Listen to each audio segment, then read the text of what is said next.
Hey, what is up everybody? This is Stevie Breach coming to you here today. I made a video the other day about Undertaker making his return to WWE sooner than later after showing up at the Cleveland Cavaliers game.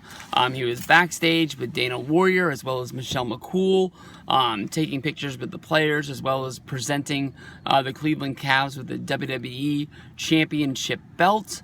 There was pictures put up on WWE.com, but nothing really televised about the event other than being featured on SportsCenter and a few other sports shows, talking about the fact that the Cleveland Cavaliers had Undertaker backstage, and would this mark the end of the Cavs run and not be able to repeat. Definitely, I think that Undertaker will be in the fold for WrestleMania 33 in Orlando this year. It seems like Undertaker has used WrestleMania as his playground for the past few years. I believe it started at WrestleMania 27 is when he started being a once-a-year competitor. WrestleMania 27, 28, 29, I believe for 30 he was only there once. But then all of a sudden last year after WrestleMania 31, he had possibly his worst WrestleMania match. And then he came back, he did SummerSlam, he did Hell in the Cell, before coming back at WrestleMania yet once again. I kept saying last year that was very special. It seemed like it was the last run of The Undertaker.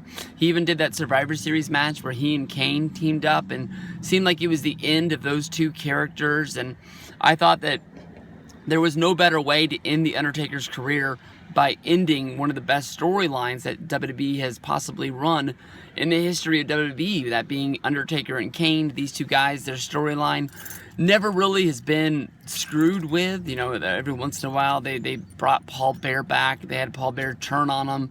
They did that again. They had their whole feud around 2010 involving the Hell in the Cell, and that feud really didn't work out the way that it was supposed to due to the fact that Undertaker got injured, but he still went out there and wrestled the match at Hell in the Cell, even though he was injured, and then he got buried by the Nexus, and some people thought that was leading to a Wade Barrett versus Undertaker match at WrestleMania, and we never got that, and we never really paid off on anything. From then on out, it was basically like, for WrestleMania 29, they just put 4 guys in the ring and said, you guys have a match, the winner's gonna fight Undertaker at WrestleMania.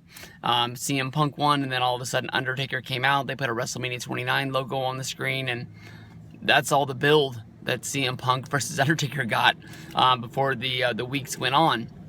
Nothing really to kick off the thing. They just announced a match and then decided to build the storyline around it, which was pretty fun, with CM Punk dumping out the ashes of the urn, playing off the whole Paul Bear death and things like that. And then people got all up in arms if they should be allowed to use Paul Bear's death in wrestling to try and sell WrestleMania. And his son came out and ended up saying that he thought that Paul Bear would have understood. It wasn't like they dumped out his real ashes on the stage or anything like that. So it is what it is.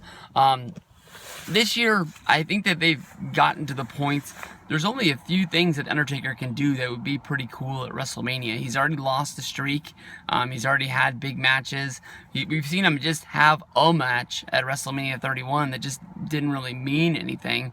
WrestleMania 32, he had a match that was supposed to mean something, but now looking back on it, it didn't mean anything either. So what can they do at WrestleMania 33 to make the match really mean something? I think the only thing that you could do is Undertaker versus John Cena.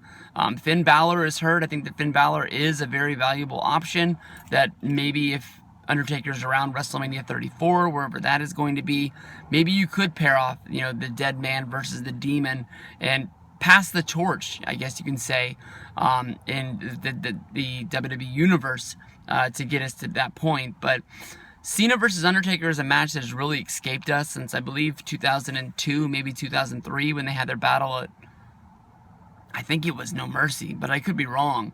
And since then, these guys really haven't even crossed paths other than being involved in some Monday Night Raw or SmackDown tag matches.